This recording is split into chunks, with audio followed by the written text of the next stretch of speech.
The Byte Show is listener-supported at thebyteshow.com.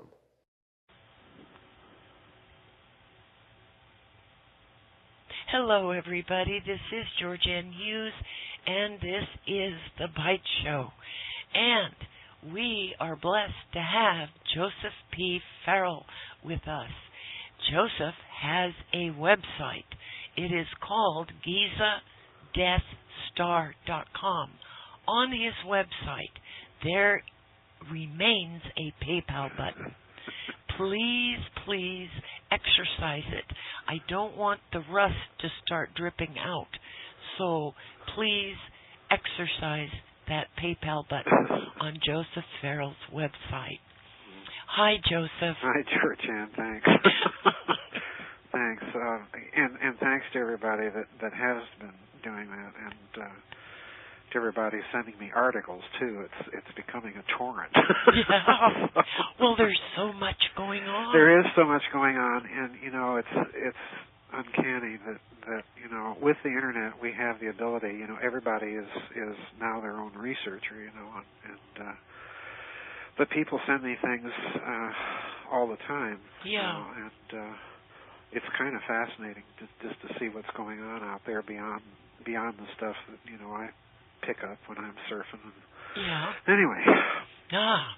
Well, we had planned this to be about cycles. Right. And you are aware that recently I had Peter Baxter on about the Kondratiev cycles.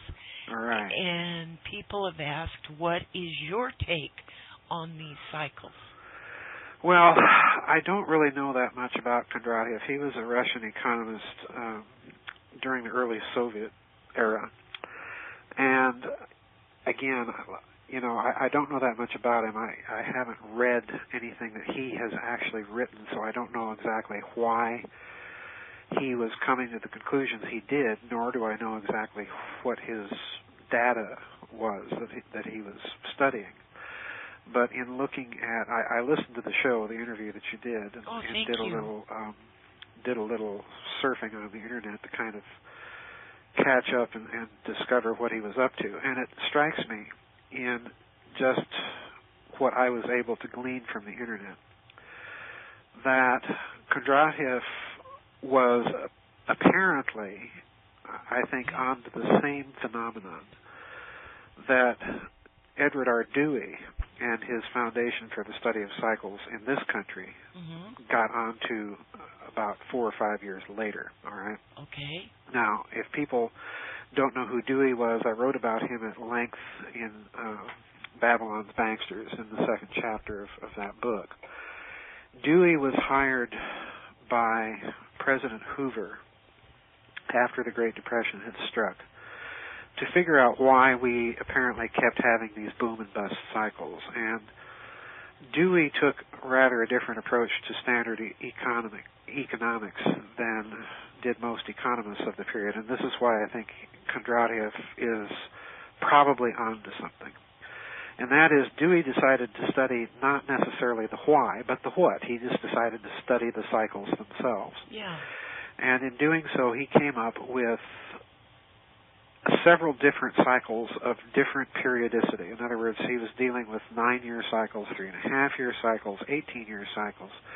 But interestingly enough, he discovered that in certain types of commodities, transactions, and so on, there were these long wave cycles of about 54 years, which is almost the same sort of thing that Kondratiev was coming up with. And like Kondratiev, again, from what I was gathering from what I was reading on the internet, like Kondratiev, he came to the conclusion that these cycles were something that were inherent to economic activity. In other words, they could not necessarily be overcome by government interdiction. Governments could only exacerbate or damp the overall trend that a particular cycle was in, either up or down, but it could not arrest or halt the cycle itself. And I think Kondratiev got onto this. The the interesting thing about Dewey and the Foundation for the Study of Cycles is that foundation is still in existence. All right, yeah, it's been in existence for quite a long time, and over that time, it has compiled, a database on these cycles that would make any empirical scientist green with envy. Oh my! I outlined all the different kinds of cycles that this foundation has been studying, and the other interesting thing that people need to be reminded of is that this foundation does have members, economists from major banks that are members of this foundation. So in other words, banks are aware of these cycles. Now, what I didn't find when I was looking at Kondratiev was I didn't find any understanding or realization. I'm not saying it isn't there, it's just it wasn't reported on the internet. Yeah. I didn't find any indication that he had come to the conclusion that these cycles were related to the physics that Dewey eventually discovered these cycles to be related to. All right. So in other words, for Dewey and his foundation, the quest then became, well, how do we explain all these cycles? Can we come up with, so to speak, a grand unified theory of cycles that will encompass both sides of the equation, the action of cycles in physical mechanics and the action of cycles in economic activity. I didn't find anything that indicated that Kondratiev would have drawn these conclusions, although certainly he was, from what I've read, he was capable of doing so. Yeah. But Dewey and his foundation really evolved into kind of an interdisciplinary effort. That said, obviously, I certainly don't think that Kondratiev is to be dismissed, out of hand. He certainly was denounced in the Soviet Union and so on and so forth, and eventually executed under orders from Stalin. Oh, you're kidding. Oh, no. No, he was, I think it was 1938. He was first sentenced to the Gulag, and then in 1938, his execution was ordered. So, anybody that's bright and tries to figure things out gets killed. Oh, geez. Well, in Kondratiev's case, the real implication of what he was saying was that you can have, and again, this is why I thought immediately of Edward Dewey in this country, because you had these men working more or less independently of each other completely, and coming to similar conclusions, looking at the same sorts of activity and coming up even with, I think in Kondratiev's case, you had a long wave cycle of about 50 years or 60, if I remember correctly.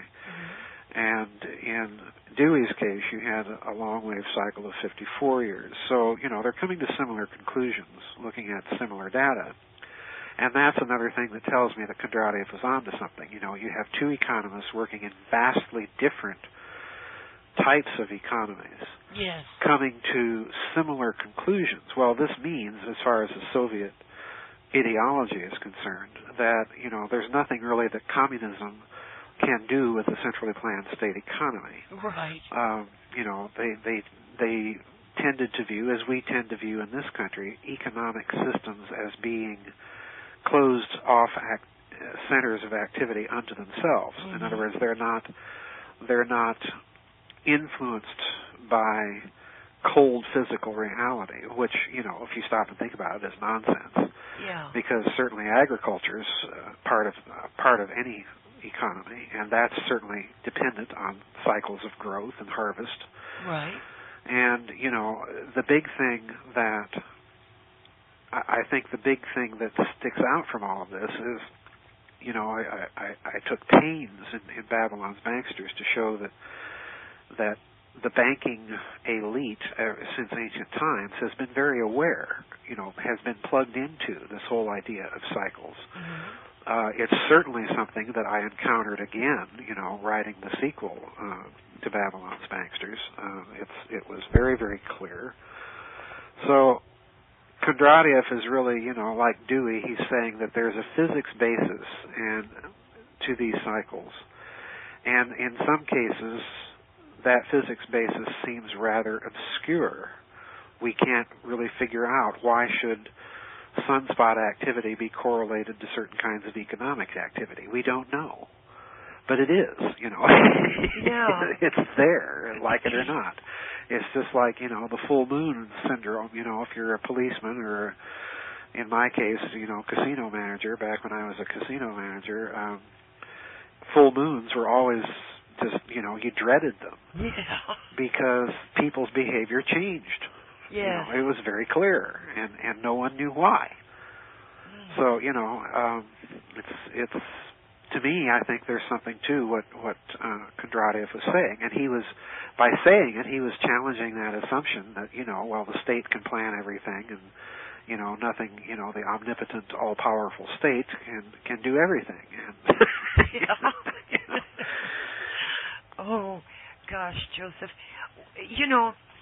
This brings up another issue.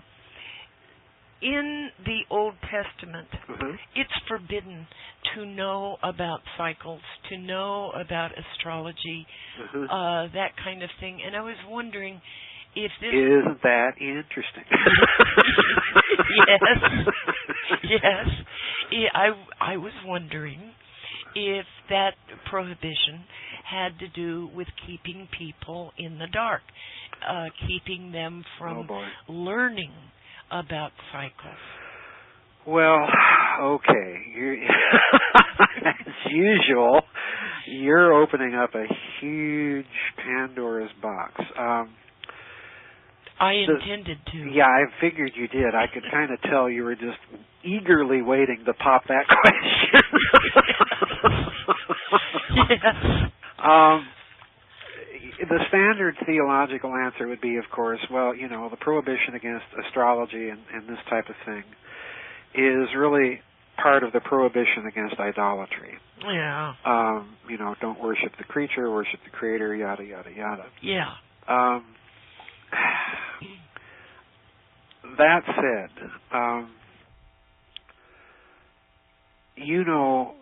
and we've discussed off-air at length, and I've discussed this with many other friends, Daniel Jones that have been on your show, and Dr. DeHart, and some others, that it looks to us increasingly taking a page out of the findings of the higher critics, the biblical higher critics of the 19th century, that the Old Testament text is a heavily edited text. It's a text, I'm crawling way out on a limb here, it's a text that strikes me as having been edited with an agenda in mind. And part of that agenda, in my opinion, and I don't want to get into lengthy argumentation here, because one could write volumes of books on this subject, and volumes of books have been written on this subject. Yes. But it looks to me like part of that agenda was to keep a certain amount of knowledge hidden. It always strikes me as very peculiar that when you compare certain stories in the Old Testament to their Mesopotamian counterparts, how very, very open and freewheeling, really, with information the Mesopotamian counterparts are, and how much of that information is either redacted in the Old Testament or completely omitted altogether. Yes. In this case, I think you're on to something. I think that part of this could be that a certain amount of knowledge they wanted to keep away from the masses, from the common people. Yes. Let's not forget that the Torah was allegedly, if you follow the standard conservative theological line, was composed largely by Moses shortly after the Exodus from Egypt. Well, Egypt is, of course, a highly astrological society. Oh, yeah. So, the prohibition against it would be seen in that context as a prohibition against the idolatry and bad things of Egypt. But, then you have Moses going and melting down the golden calf and turning it into powder, which is a highly alchemical thing to do. Yeah. So, it looks to me like you can make a case that, as you suggest, that these types of prohibitions may have been to protect knowledge and retain it in the hands of an elite rather than that there's any real theological agenda out there. And I know, people are going to get all mean-spirited and nasty and say, oh, well, what about this verse and that chapter? And, Yeah. It's like I say, GeorgeAnn, it's those types of questions, there's so much that has to be, when you approach the Old Testament with that kind of hypothetical viewpoint, there's so much you have to be careful of. When you consider all the volumes, the massive amounts of books and articles and journals that have been published in the field of biblical scholarship, to maintain a hypothesis like that would require a great deal of research. It's beyond being able to say anything in a few minutes on a show. You literally take hundreds of pages with gazillions of footnotes to do all of this. But in general, I think you're onto something. Well, let's skip to something else. Uh-huh. The so-called Hammurabi Code is thought to date back to 1762 BC. Uh-huh. Its epilogue proclaims that the powerful may not oppress the weak. Right. The law must protect widows and orphans in order to bring justice to the oppressed. Right. Yeah. Okay. Well, the Hammurabi Code, Hammurabi did 4 or 5 debt cancellations in Mesopotamia and Egypt from 3000 to 1000 BC. Yeah. Yeah, jubilees or debt forgiveness or cancellations was a standard practice back then. Yeah. Now, it's interesting to kind of reverse engineer what the implications are. The implications are that, and I talk about this phenomenon in the sequel to Babylon's Banksters that's at the publisher. The implications are that you had a financial elite basically indebting people and turning them into slaves. That's implication number one. So what's changed? But hang on, there's another implication. Okay. This is a big one. The other implication is that if you go back and look at the monetary system in place in early Mesopotamia, it's very interesting that in spite of the fact that you have these advanced civilizations, they clearly know how to mine, they know how to smelt bullion and all this, but they don't have coins. Yeah. All right, coins are a very, very comparatively late sort of thing. All right, and there are specific reasons they come about. I don't even want to get into them, but what you had circulating as money in Mesopotamia were quite literally clay tablets. Yeah. There was no intrinsic value to them. Oh. All right, now that right there, I want people to stop and understand what I've just said, because that means that the people that you hear in the modern world who are arguing that money must have an intrinsic value. In other words, I call them the gold bugs, the people that want to return us to the gold standard. Yeah. And I don't even want to go there because there's so many problems with that idea. Yes. But the basic point is that these clay tablets had no intrinsic value. Yeah. They're, clay is clay. It's not a terribly valuable commodity. Right. All right. These clay tablets were basically their kind of paper money, and oftentimes what they did is they recorded their contracts, their private contracts, on these clay tablets, and these contracts would then be sold or negotiated. In other words, they were doing exactly the same thing that modern banks do. They were discounting, they were selling and reselling, they were using these contracts and clay tablets as collateral for other things and other types of securities, and on it went. Mm-hmm. So that, after 50 years of this activity, each outstanding clay tablet had so many different obligations attached to it. In other words, the system had become complex and ungainly. Well, think of this as kind of the Mesopotamian version of credit default swaps and derivatives. Okay. In other words, they had rehypothecated. They had rehypothecated things so many times, right? Yeah. Right, and things were so bad, and the effect of this, GeorgeAnn, the effect of how to describe it. Let's say you had a contract to get so much barley from a grain dealer, all right, mm-hmm. and you had to pay your loan back, and the collateral on your loan would quite oftentimes in that society be your children. Yeah. All right. So what happened was, as people defaulted on loans, their children were taken off into debt slavery and so on.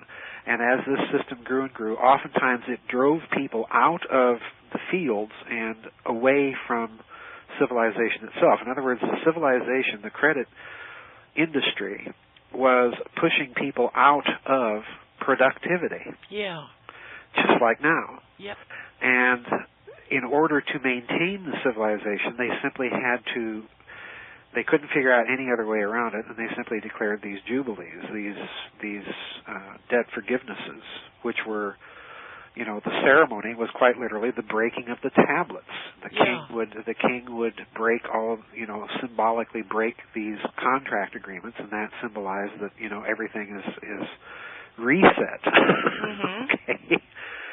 So yeah, you find that whole thing going on, and again, the implication is that you had a private financial elite, and as it grew in power, civilization started to crumble, and the government had to step in and hit the reset button. So it's a complex story. It really is, and the real key to the story is in the Middle Ages. That's why I wrote the sequel to Babylon's Banksters, because it's when you add bullion into the mix that you get some really interesting possibilities. Well, I heard today on RT that someone had inspected the gold reserves, and that whose gold reserves? The ones they hold in Kentucky. Fort Knox. Right. Yeah, and that they had the gold had a very strange hue to mm-hmm. it, not like real gold. I thought that was interesting. And well, Joseph, who would be today responsible for a reset of all debt? Well, the problem is that there's always a problem. Well, there is always a problem. The problem is that these derivatives, these default swaps and so on, are in an international market. Yeah. So in other words, it's beyond the ability of any one government to do.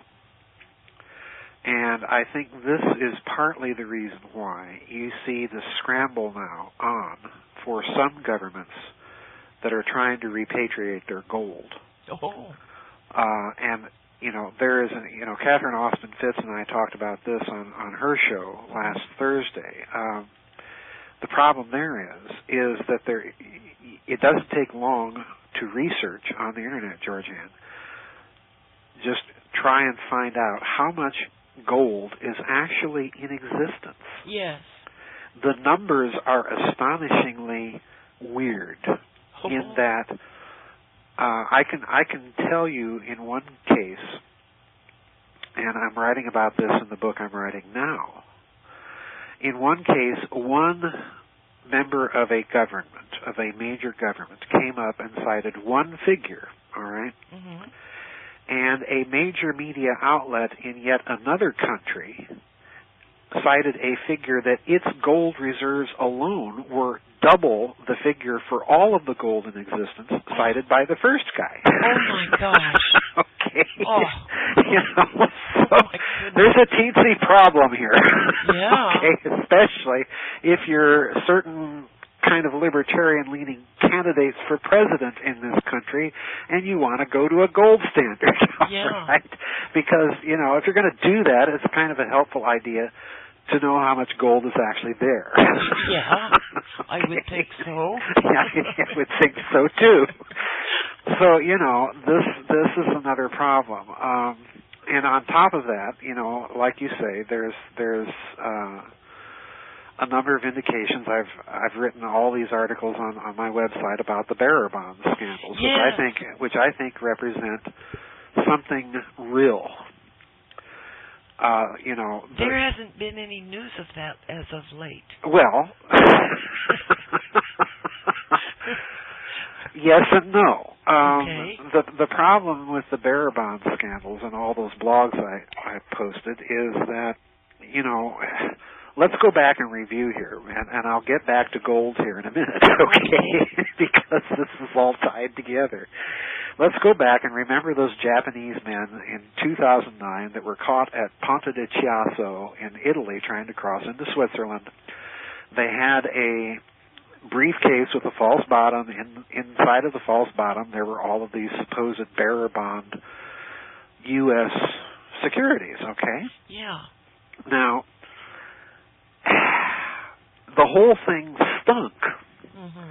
Because, number one, the Italian Guardia di Finanza, the financial police in Italy that arrested these men, well, that's not a fly-by-night group of people.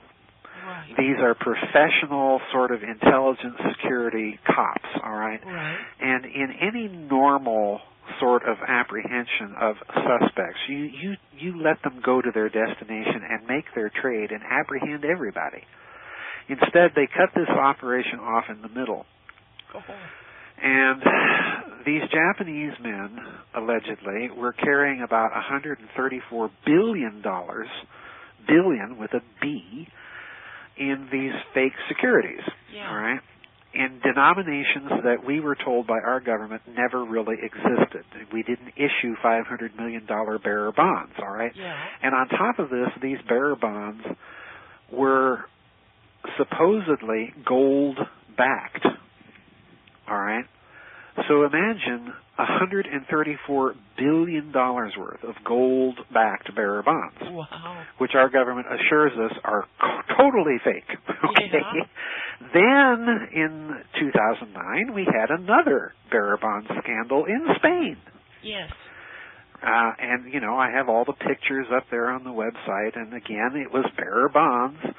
And this time, the sum of money, I think, was over $1 trillion oh my goodness. in these gold-backed bearer bonds. And some of these bonds were dated 1934. So in other words, this is, I think, a clue. Then at almost the same time, there was yet another scandal in Italy where the sum of money was, again, bearer bonds, gold-backed, 1934, and it was in the amount of some $6 trillion. Oh. And we're told that all of these things are fakes. I've even got a book here in my library from some professor arguing that, this is all part of that prime bank bond swindle, all right? These are all counterfeits and so on and so forth. Yeah. But here's a simple question to ask yourself. Do you counterfeit a $3 bill? No. No. Why? Because it's not in circulation. Yeah. It's not a legitimate thing that's there. Yeah. All right? Do you counterfeit something that cannot be traded? No. In other words, do you counterfeit something that is in an amount so astronomical that no one would possibly ever want to put their hands on it? Well, again, no.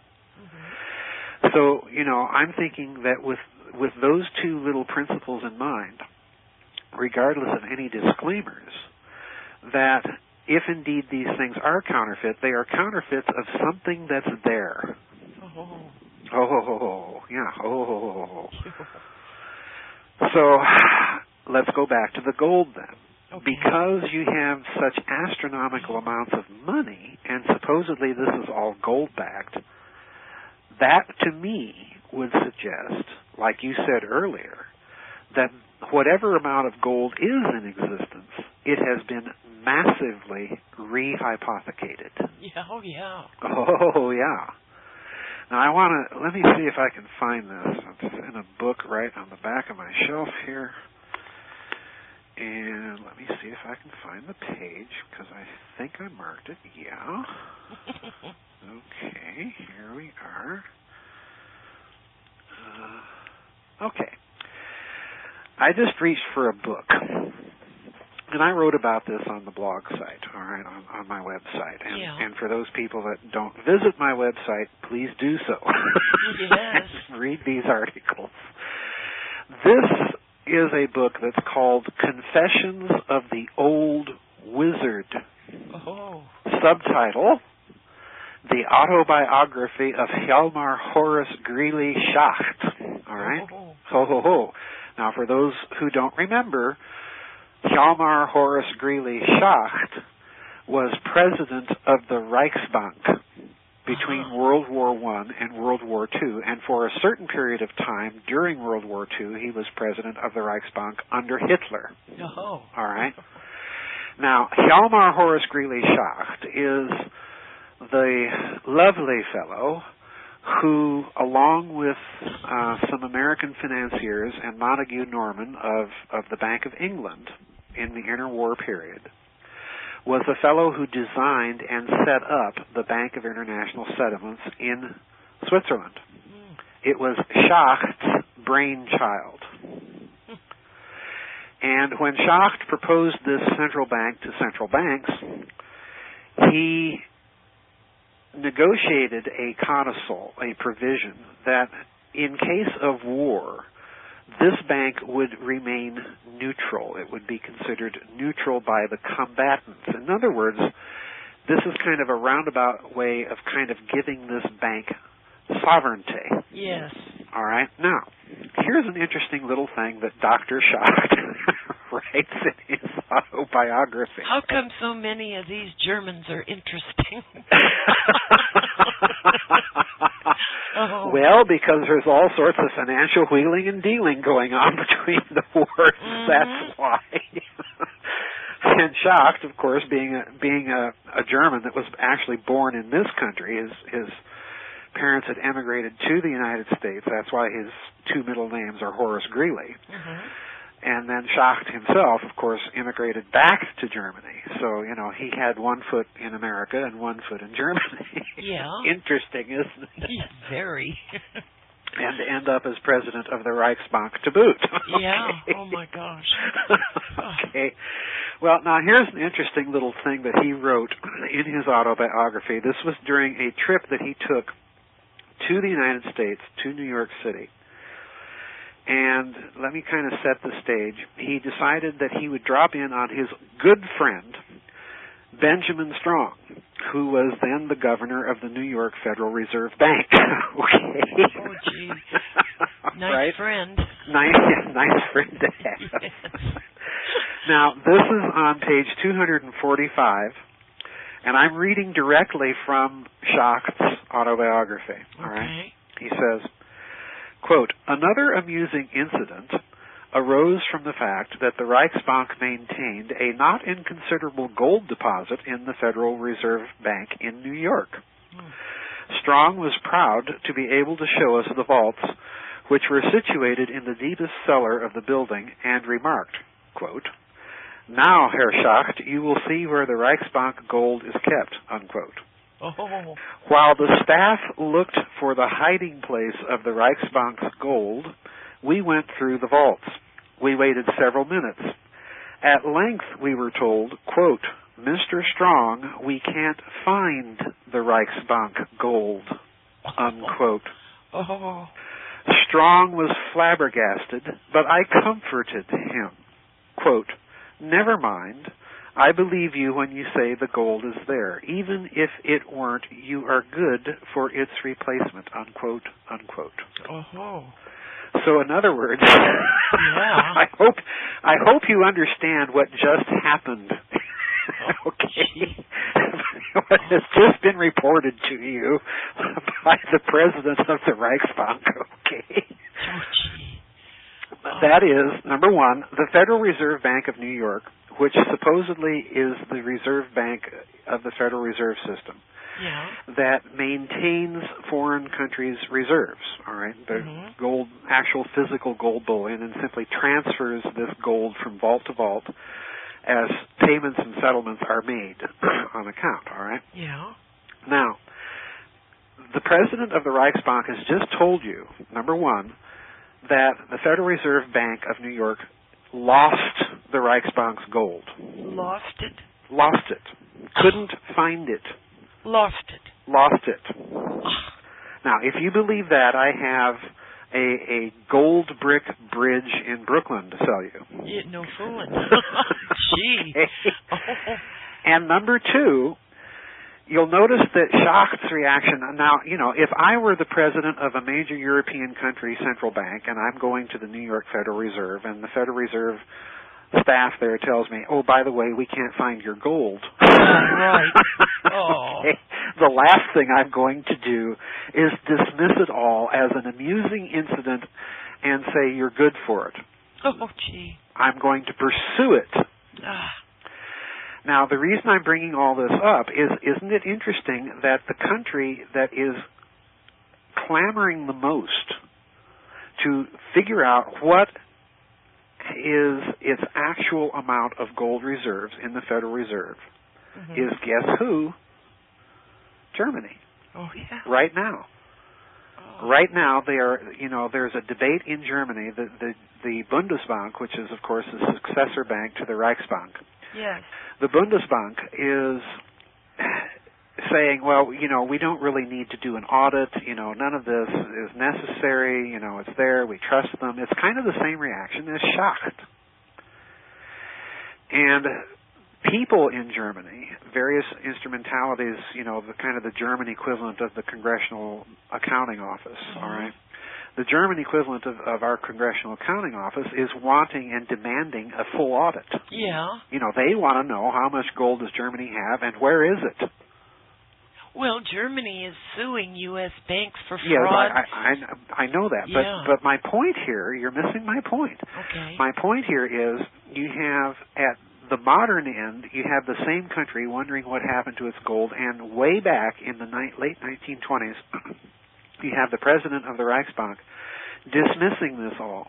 Now, I'm suggesting here that Schacht probably knew something, that this little vignette that he reports in his autobiography is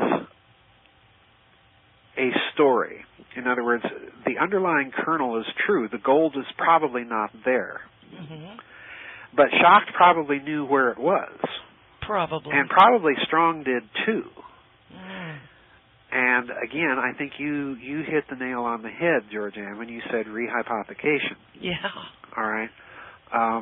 Because then, you know, you have these bearer bond stories where you have bearer bonds issued supposedly in 1934 under Secretary of State Henry Morgenthau and yada, yada, yada, and our government maintaining that these things are fakes. I'm not going to go into what I think is going on here because that's in the new book, but the bottom line is, you know, we have, number one, disparate figures of gold, amounts of gold in the world. Number two, we have, at two ends of the story, in modern times and then back almost now a century ago, the same country and the same bank, quite literally, inquiring about its gold reserves, and apparently some of it is missing. Well, could it be missing in that we agreed to make it missing? Well, there's any number of ways to spin this. There's any number of ways to spin this, and I think that at the minimum what we're looking at is a world financial system in which, for a very long time, some sort of inside dealing and trades and negotiations and fraud was committed on a major scale. And it was committed in part to resolve the financial mess that the Allies had created by slapping on a ridiculous amount of war reparations on Germany after the end of World War I. Yeah. And then, of course, the German central bank hyperinflated its currency to pay the Allies off with worthless Reichsmarks, and the rest of the story. Yeah. Which only ended in 1945 with the end of World War II. So it's a huge thing I think we're looking at. Oh yeah. And it would have required, to make something like that work, in my opinion, it would have required the collusion, not necessarily of the central banks of these countries, but at least of key people in them. And that's really what I think you have to look at here. You have to look at that strange nexus between Hjalmar Schacht in Germany and Montague Norman in England, people like Strong and so on in the United States. It's a huge story, and there's lots of dots to connect in it. Well, with gold having shot up in the last few days, and silver, what if people start buying that stuff and then the price goes down? Well, that's my point. That's why I raised the whole problem of the actual amount of gold in existence. The first thing we have to recognize, and again, I want to caution people here, I am not a financial advisor. I'm not advising one way or the other. I'm simply a researcher, and I'm looking at strange things, and I'm speculating on what they might mean. Yes. All right. So please understand, folks, I'm not telling you how to invest your money. I'm not any sort of expert in this area at all. But when we look at these gold figures that have been floating around more or less since the same time that the bearer bonds scandals broke, the figures are so disparate and different and jarringly contradictory. That's the first thing we have to recall. And then the second thing is the gold market is firmly in the hands, the bullion market is firmly in the hands of the very same financial elite. So, if you are in that financial elite and you happen to know that there's either a lot more or a lot less gold in existence than is publicly thought to be, then you're in a very commanding position, particularly if you want to soak up cash. Yeah. And you know, the way you do that is you take commodities off the market. Yeah. You know, you corner the market in a commodity. That drives the price up. You collect your cash as people are buying, and then, you know, they put their margin calls, and then you dump all the massive stockpiled commodity on the market and, you know, wipe them out. You collect more money. Yeah. So in other words, it's leveraging your purchasing power again, you know, many times over. Oh, boy. So, you know, do I think that's a possibility lurking in the wings with all of this, you know, all of these weird numbers about gold and all the rehypothecating that has gone on in connection with it? Yeah, sure I do. Oh, boy, Joseph. Yeah, oh, boy. And the other thing is we have to remember the other thing that's going on right now is that China is buying massive amounts of bullion. Yes. So, you know, something is afoot. Something is definitely afoot. You know, whether we'll all wake up tomorrow and have homes or roofs over our head, that's anybody's guess. I think that, again, the fact that you see such secrecy surrounding financial markets right now, the fact that you see the massive move to recover bullion, in Germany's case, you know, to repatriate their gold reserves, in China's case, to buy gold, and so on and so forth. Even Venezuela, you know, trying to repatriate their gold. I think that this is an indicator, number one, that these countries at a deep and profound level, in spite of what they're saying as they smile for the cameras and shake people's hands and, go into their meetings, I think this is an indicator that these countries have lost confidence in the Western financial elite. It's about time. Well, the German banks that are suing American banks for fraud and so on and so forth. Yeah, the Germans want their money back. Well, can you blame them? No. Of course not.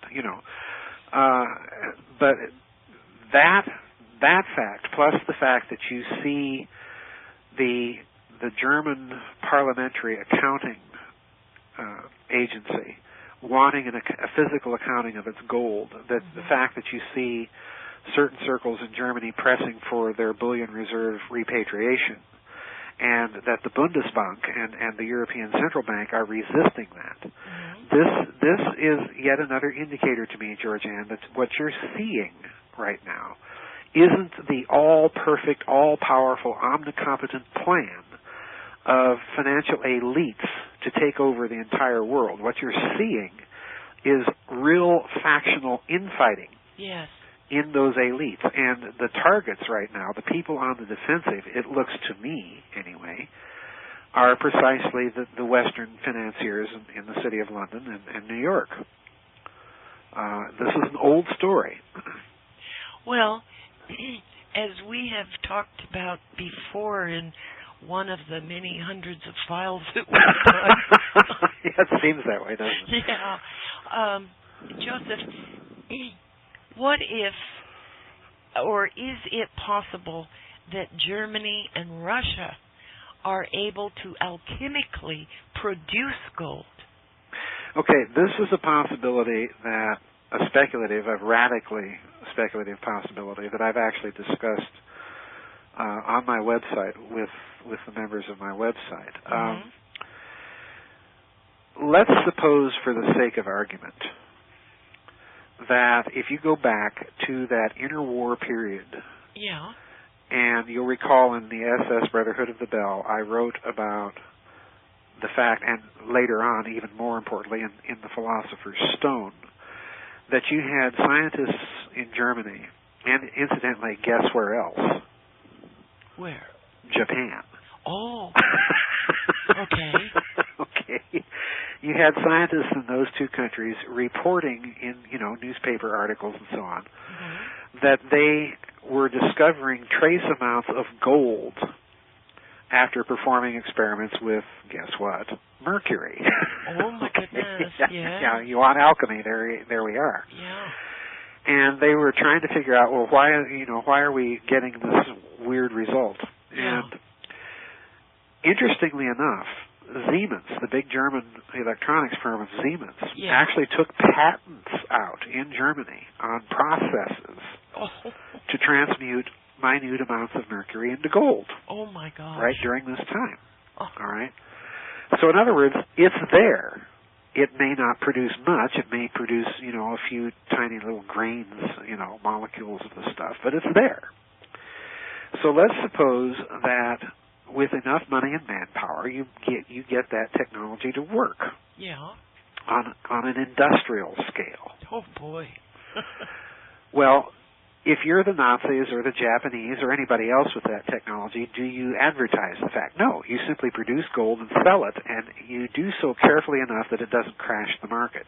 Maybe that would account for the odd hue of the gold that's in Fort Knox. Well, it could. The other problem, this goes on and on. The other problem here is that when you start peeling back the layers, when you start into this bearer bonds story, and it really perplexes me to a certain extent, because I'm not saying I'm the only one out there covering it, but there are precious few covering this story. Yeah. Because I think it's a significant story. I don't think that you're dealing here with just a couple of swindlers with a computer and a printing press on Mindanao Island in the Philippines, like like they're trying to tell us. I'm sorry, Mr. President, I'm not buying the story. I'm sorry, but obviously, if you've got something like that, it's a threat to the national security. If you've got a technology that's making massive amounts of gold or capable of doing so, then it's going to be a threat to whoever represents the financial power. Mm-hmm. So would you keep that technology a secret if you had it and use it to finance operations? Sure, you'd have to do it in a way that wouldn't collapse the gold market. On the other hand, if you're evil, wicked financiers, gosh, I don't think that we have any of those around, but let's just speculate. Oh, my goodness. Speculating a bit, and you had your hands on a technology like that, then would you use it to, suction up vast amounts of cash and, leverage your position? Sure you would. So, I think that we're looking at all sorts of possibilities right now. I want to make it very clear to people. I do not have a shred, not one jot or tittle, that such a technology capable of doing that on an industrial scale actually exists. It's pure speculation. But it's speculation based on the fact that these discoveries were being made in the 1920s. Yeah. And well, Joseph, in the Middle Ages or whatever you call it, Dark Ages, sure, all the grimoires that are written, and they're full of guys being taken by the king and put into basements to produce gold. Yes, yeah. I've never doubted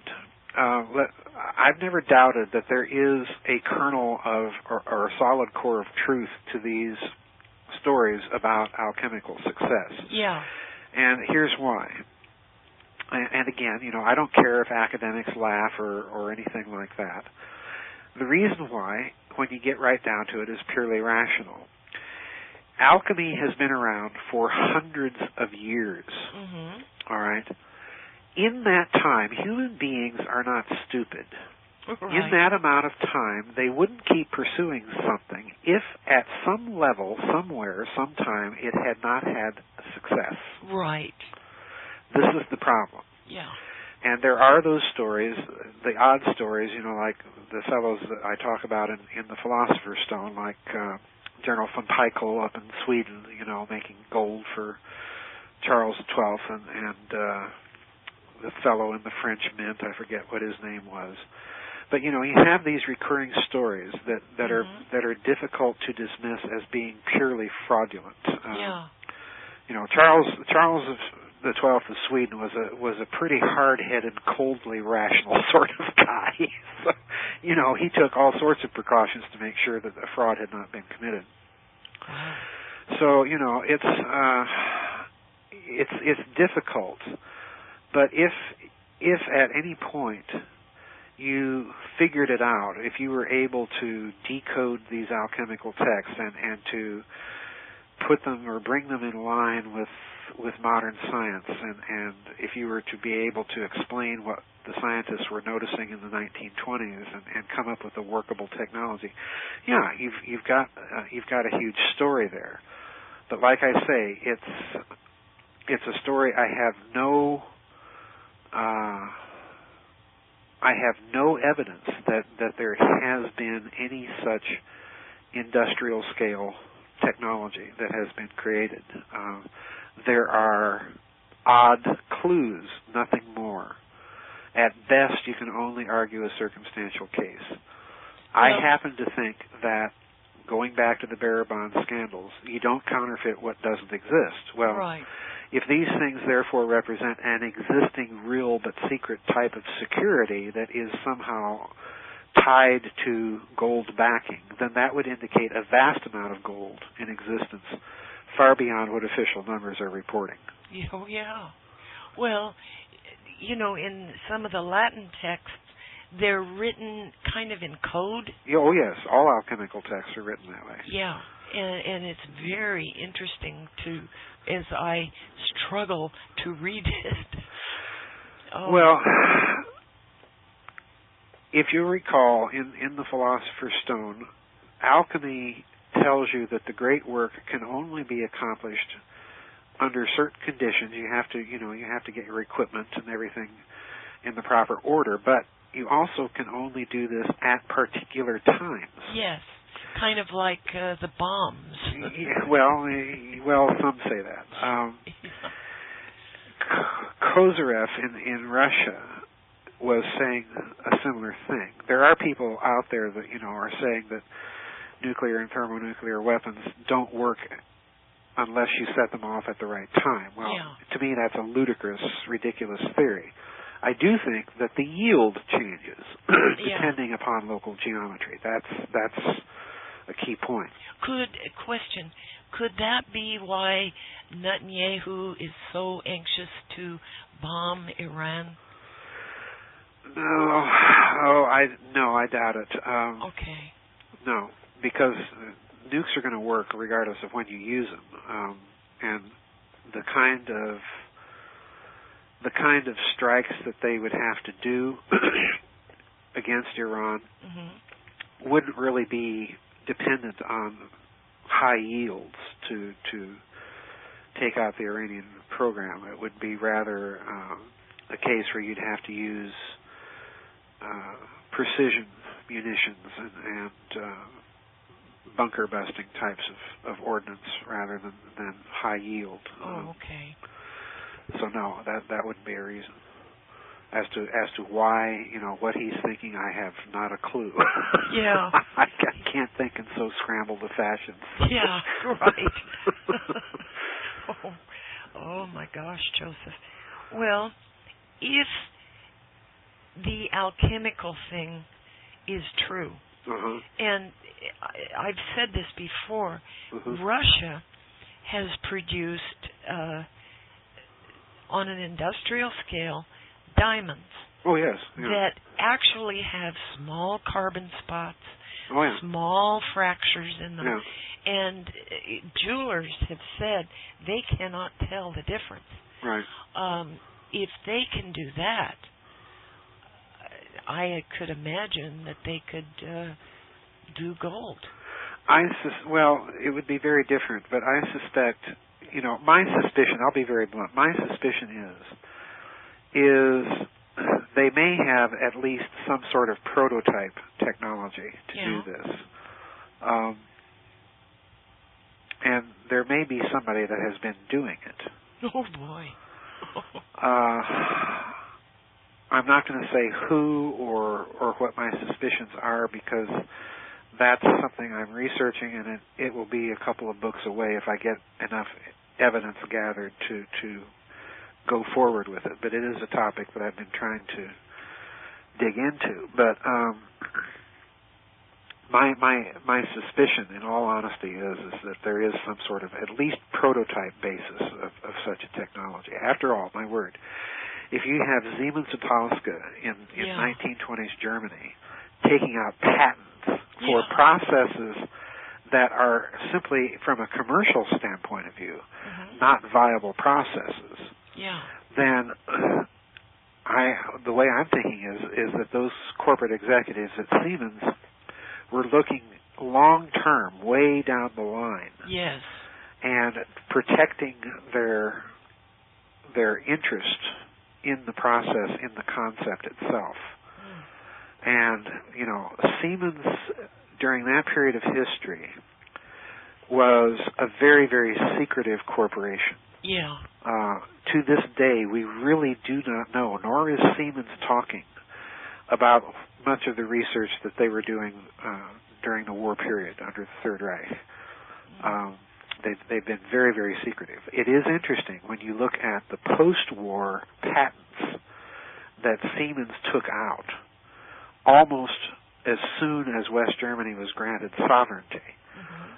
Siemens began to take out a number of patents of a very peculiar nature, both in West Germany and in the United States, that to me indicate that they were major players in the development of some very advanced, very sophisticated black types of technology. So,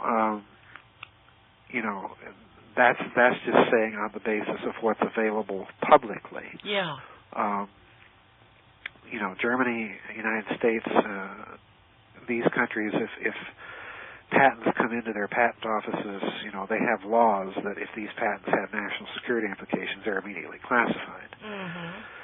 So this is only stuff that has been recently declassified. Some things that Siemens was doing during the mid-1950s, and it's just it makes my jaw drop. So there's no telling what that little process that scientists were noticing in the 1920s may have led to by now.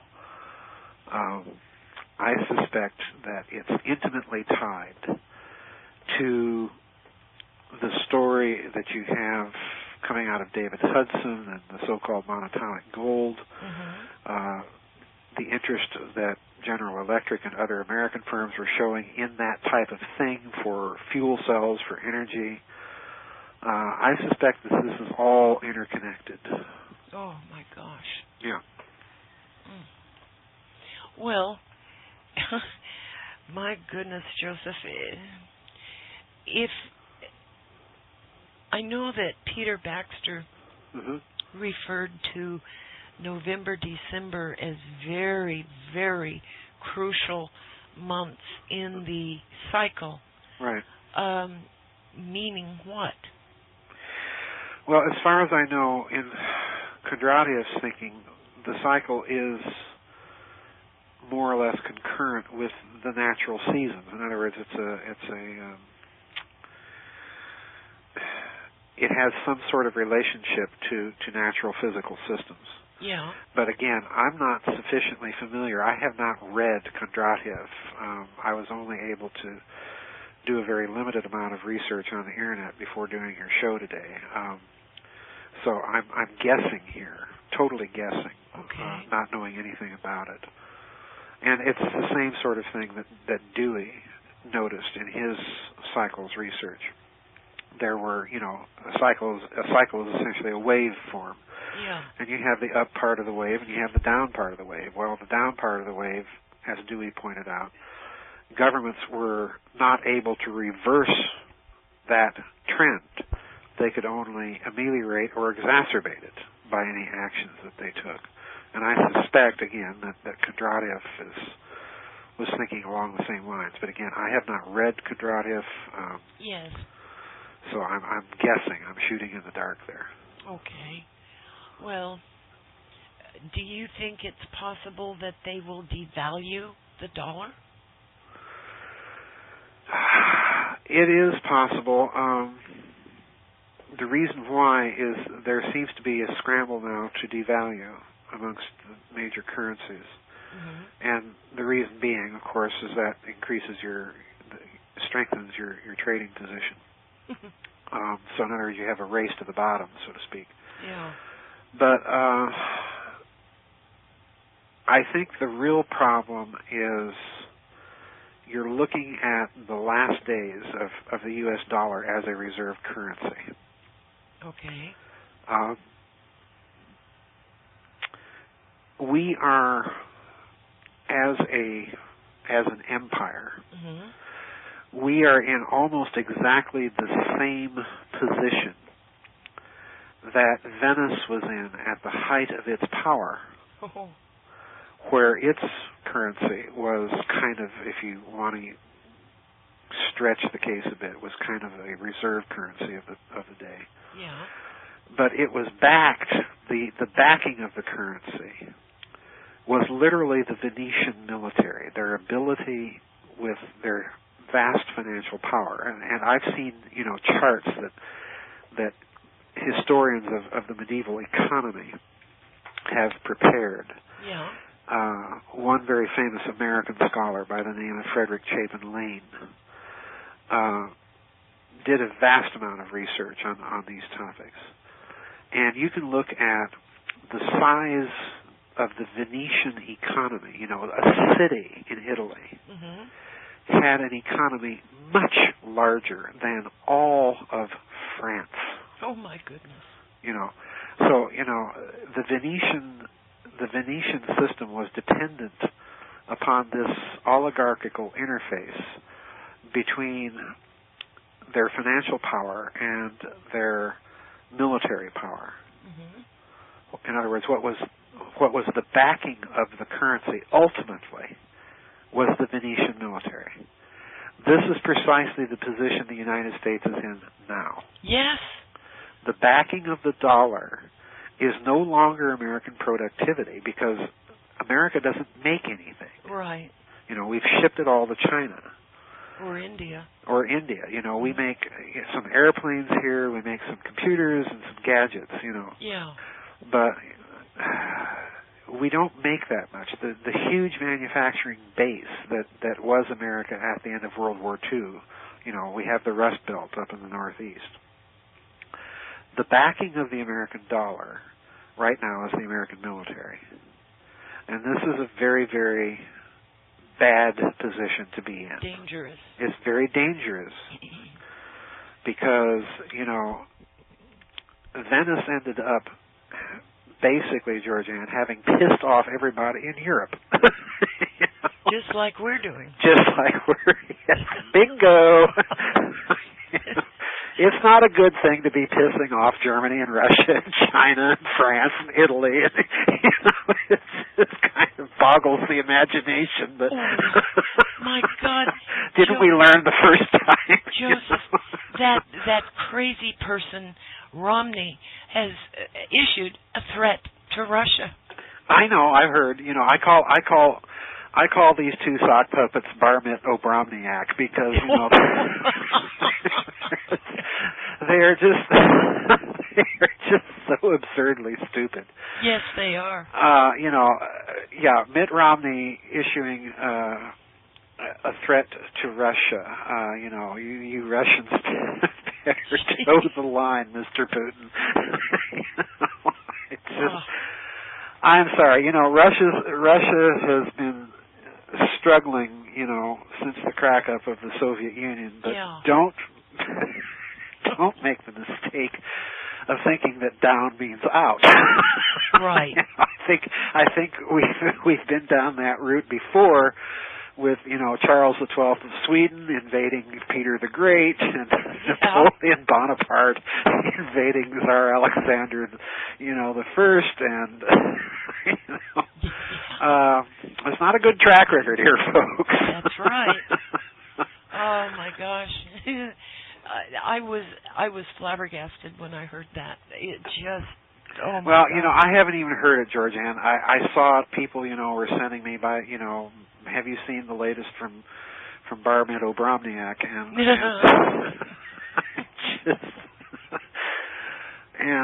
you know, I read these things.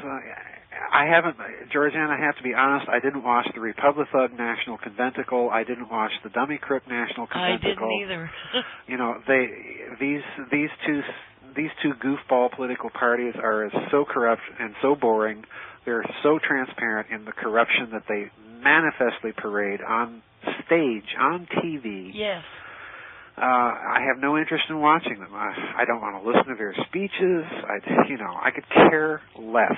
Well, I did listen to Putin's interview on RT. Well, at least with Putin, you know, he may be an authoritarian and he may be all sorts of nasty things, and but he's a statesman. But at least he's articulate. Yes, he is. At least he is. In terms of the international scene, he's not talking insanity. Right. It's right. just, you know, I have Russian friends, and they keep telling me that you know, well, Putin's not all that you say he is. Well, you know, folks, I'm not stupid. I know what Mr. Putin is. I know what he represents. I know where he comes from, namely the Komitet Gosvodarstvennoy Bezopasnosti, you know, I know all of this. Mm-hmm.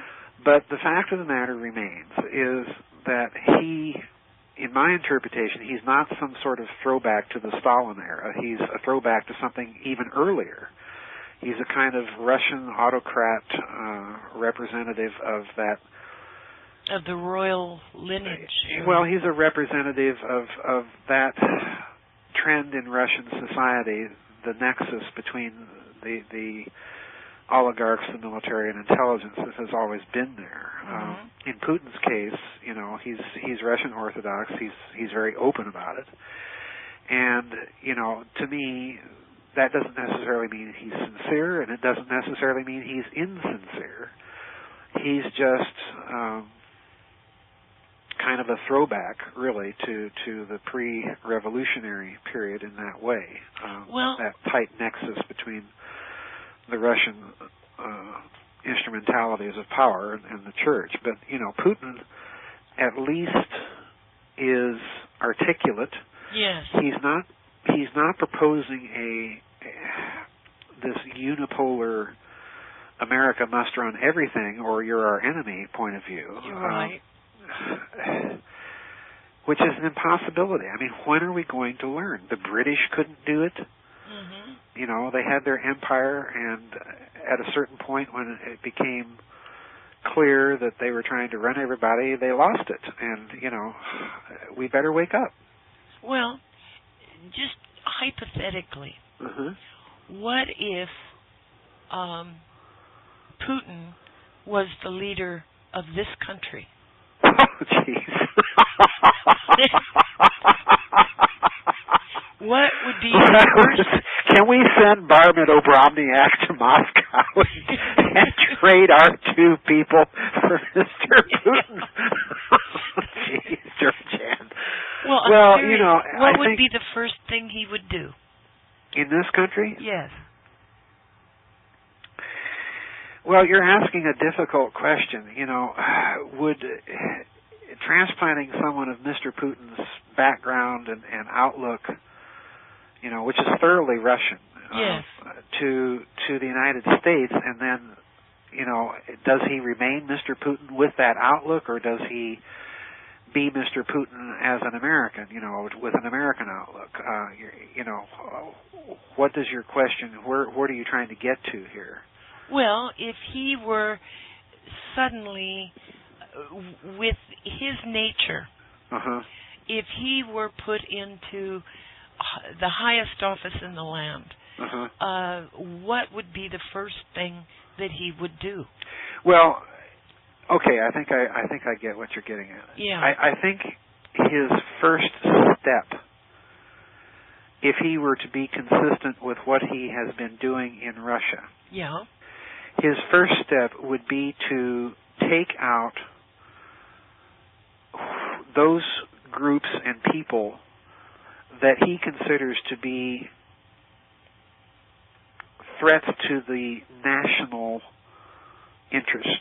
In other words, he would be taking direct aim at oligarchies, that are plugged into the foundation networks of the major corporations and families. He would be attempting to regulate in a very, very authoritarian fashion. Good. the markets.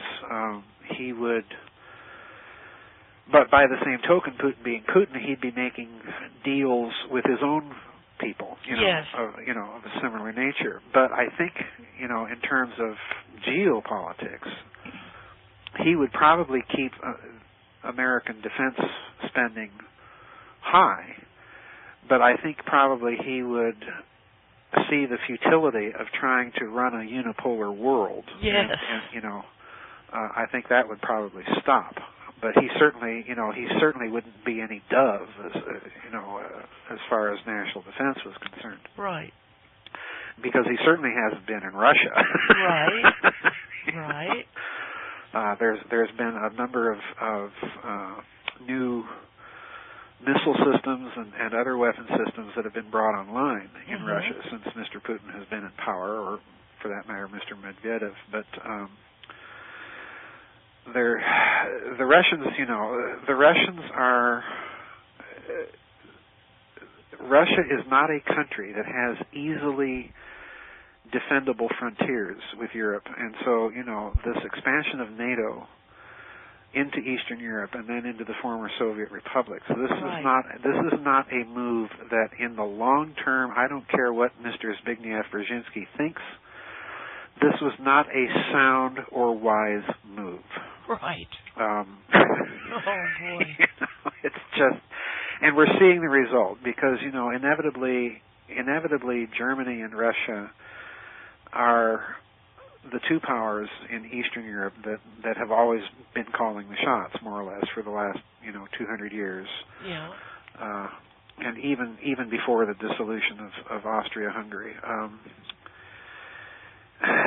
And with Germany increasingly dependent on Russia for energy, Germany's export economy is huge, and therefore they have a lot of energy needs. Well, it's interesting that Germany is strategically drawing more and more of its energy supply needs from Russia. Now, what does that tell you? That tells you that Germany is not secure in thinking that the West will be able to maintain its influence and control over the energy supplies of the Middle East. Right. So in other words, you have German banks suing American banks. Mm-hmm. You have German agencies of government calling for a physical audit of their gold reserves, which the Bundesbank is resisting. You have all of these moves that are indicating that there's something afoot in Germany, and there's a real tug of war going on in that country. I go back to what I've said before, that the European financial crisis, in a certain sense, to me, is a geopolitical one at root, because what is the one thing you want to prevent geopolitically? If you're the financial elite in London and New York, what do you want to prevent geopolitically? You want to prevent any sort of German-Russian rapprochement. Because if that happened, Germany leaves the EU, Germany leaves NATO, the whole post-war... Well, I think that's going to happen. Well, it may. I think this financial thing is a desperate attempt to keep Germany in the EU by making it become the creditor nation to Greece, Italy, Spain, Portugal, probably eventually France. I had a dear lady that's a website member. I wrote her asking how things are in Spain, and she said it's getting really bad, and she called it, if things don't change, it could become Spanistan, Spanistan. Spanistan. Which, it's looking to me like they're trying desperately to keep the EU together, and the country that to keep it together is Germany, Yeah. There's no two ways about it. They've got to have the largest European economy in the EU, or it's just not worth it. Oh. So, deja vu. We've been here before. We were here before World War I, and at that point the elites were trying to figure out what do we do about this tremendously powerful country and squatting right in the center of Europe. Yeah. What do we do? And the same thing, prior to World War II. Well, we're right back where we were. Zbigniew Brzezinski, GeorgeAnn, said a very interesting thing in his book, The Grand Chessboard. And what he said was that the expansion of NATO, that NATO itself was as much about how to deal with the reality of German power in the 20th century as it was about containing Russia. Now, that's a very frank admission of what's really going on here. Boy. Wow, Joseph. Yeah, we've been all over the board tonight, haven't we? All I can say is the world is in a lot of trouble. Well, the world is in a lot of trouble, but you've got a lot of people all over that are, thank goodness, we're talking about comparisons of what's going on now to the deja vu of past years, but thank goodness that the people in Berlin are not Kaiser Wilhelm or Adolf Hitler, or for that matter, that the people in Moscow are not Joseph Stalin. Oh my gosh. Or Leon Trotsky. Gee. Or, the people in Beijing, thank goodness that the people in Beijing are not Mao Zedong. Yeah, that's right. These people may not be nice people, but they're certainly an improvement on what we had to deal with when we've been in this situation in the past. Gosh, Joseph. The frightening thing is that at least when you look to Europe, in some cases, you can see signs of intelligent life. Yeah. Yeah. In their political circles. But when you look to London or Washington, D.C., you might be looking a long time for signs of intelligent life. I mean, the idea of Barman Obromniak, the idea of Barman Obromniak issuing threats to Russia, that he's going to be a strong man. Give me a break. Yeah. Well, Joseph, even some of the commanders in this country, as well as Israel, are advising strongly against any strike on Iran. Oh, I know that. I know that. Oh. I know that. Militarily, number one, militarily, And I'm not saying I like Iran's government. No, I'm not either. But I'm not either. It's the people that I feel for that will suffer. Well, same here. And Netanyahu is putting at risk thousands and thousands of Israelis to do this dirty deed. Well,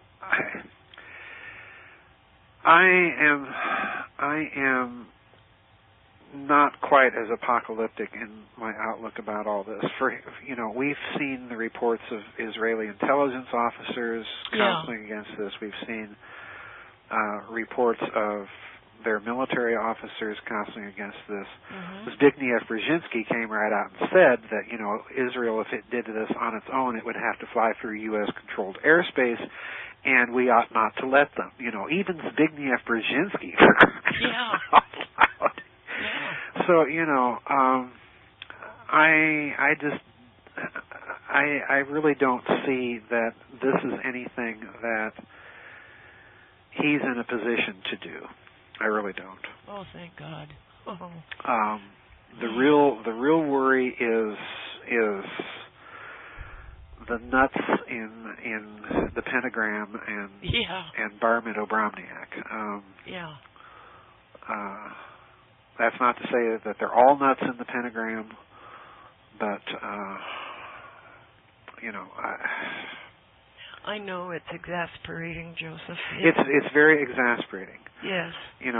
I go back to the situation that obtained right before the outbreak of World War I, mm-hmm. when you had the junior partner in the Central Powers, which of course was Austria-Hungary. Mm-hmm. Austria wasn't about to do anything about Serbia until the fateful moment that the German Chancellor cabled the blank check. Mm-hmm. Handle it any way you want. Oh, boy. And, of course, Austria decided, well, we're going to handle it by mobilizing. Yeah. We're going to crush Serbia. Well, that set off the chain of dominoes. Austria mobilized, and because Austria mobilized, Russia had to mobilize. Yeah. And because Russia mobilized, Germany had to mobilize. And because Germany had to mobilize, France had to mobilize. Down went the dominoes. Yeah. So, my worry is you're going to have a similar type of miscommunication between the pentagram and Netanyahu. Yeah. That's my worry. Mm. Gosh. Oh, Joseph. Now, if only you and I could rule the world. Now, there's another story about Iran. Yes. Sit down. Okay. Get your coffee. Get your Jack Daniels. Spike your coffee with your Jack Daniels. Light your cigar. Oh, dear. This ought to be good. Yeah. There's a story out there on the Internet, floating around on the Internet. I even blogged about this, I think it was about 3 or 4 weeks ago, mm-hmm.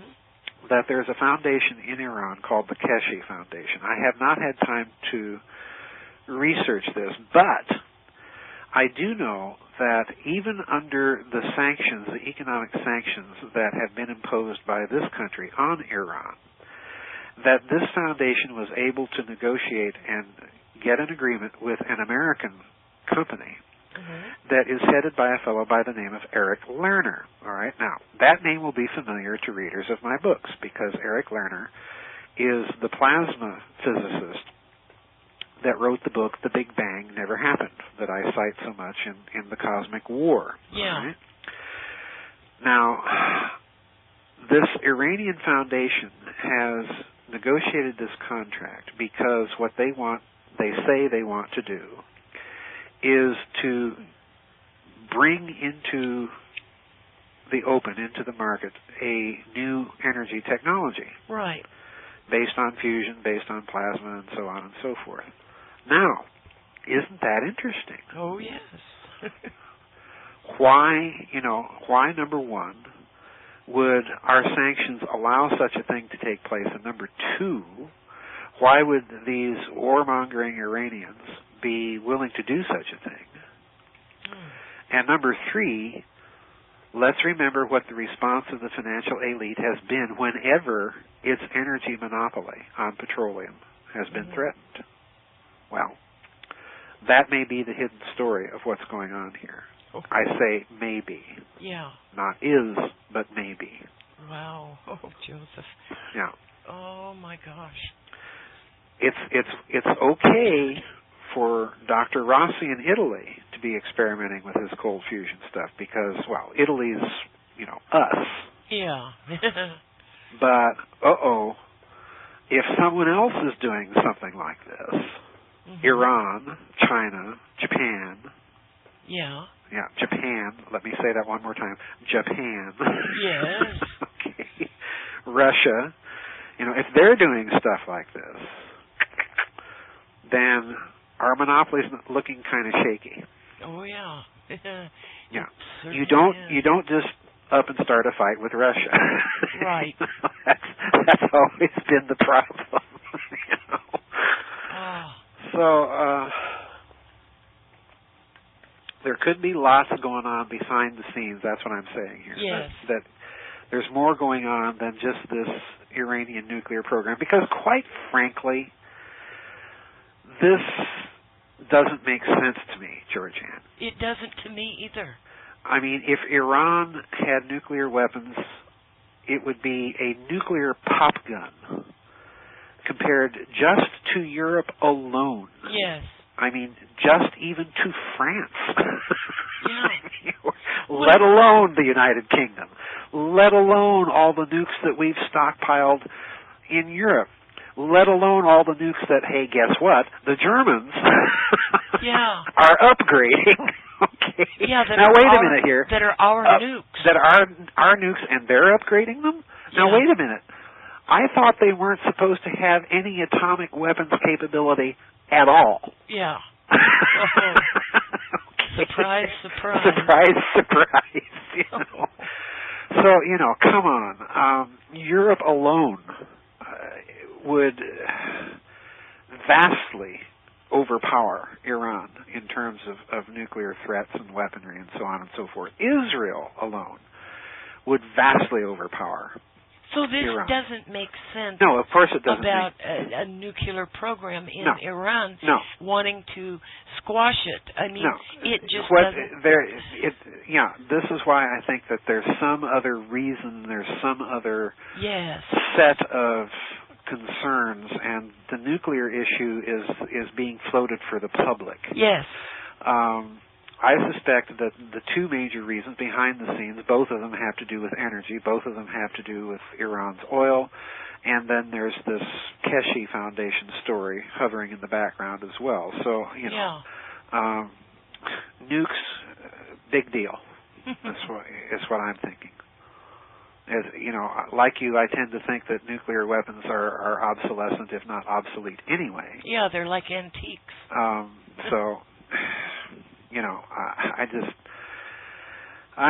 just kind of skeptical, and that's me, Well, you got company here. There's company all over. People are increasingly questioning this whole story. Yeah. And, even Zbigniew Brzezinski has, I mentioned him earlier with respect to his statements about one of the real purposes of NATO.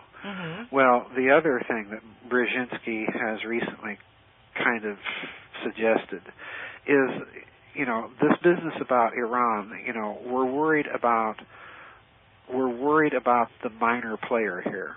If you really want to address the issue that is the major threat on the stage, he says, look to Russia, look to China.